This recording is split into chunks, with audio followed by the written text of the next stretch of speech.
The conservationist ship touched down somewhere in the northern highlands of Triton.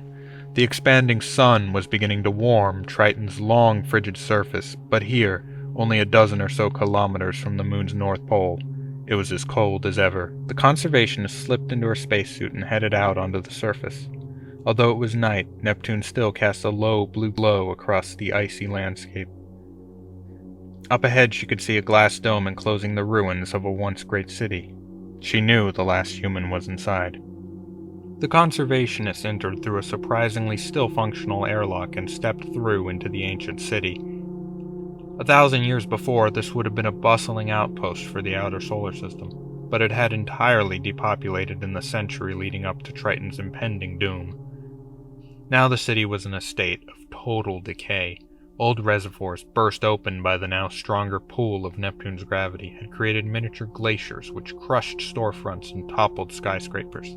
The conservationist made her way between the piles of rubble and ice, and into the heart of the city. She couldn't shake the feeling that this wasn't going to end well. She'd dealt with all manner of strange missions before, saving atmospheric microbes from worlds about to be swallowed by dying stars, moving through interstellar war zones to save the ephemeral creatures of rogue planets, moving the last animals of Earth's seas to Enceladus as the Earth's oceans boiled away. But this was different. Humans could be dangerous in ways that no animal could be.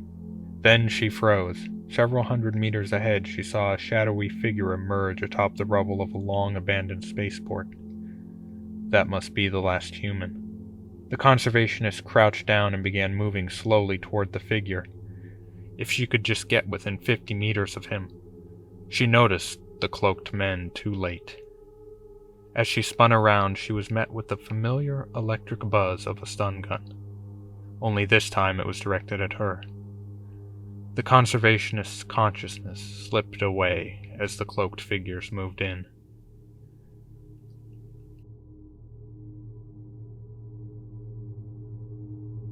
Thanks for tuning in to part 2 of our Unobservable Universes series on Neptune. I hope you'll subscribe so you don't miss the thrilling conclusion to the Neptune trilogy.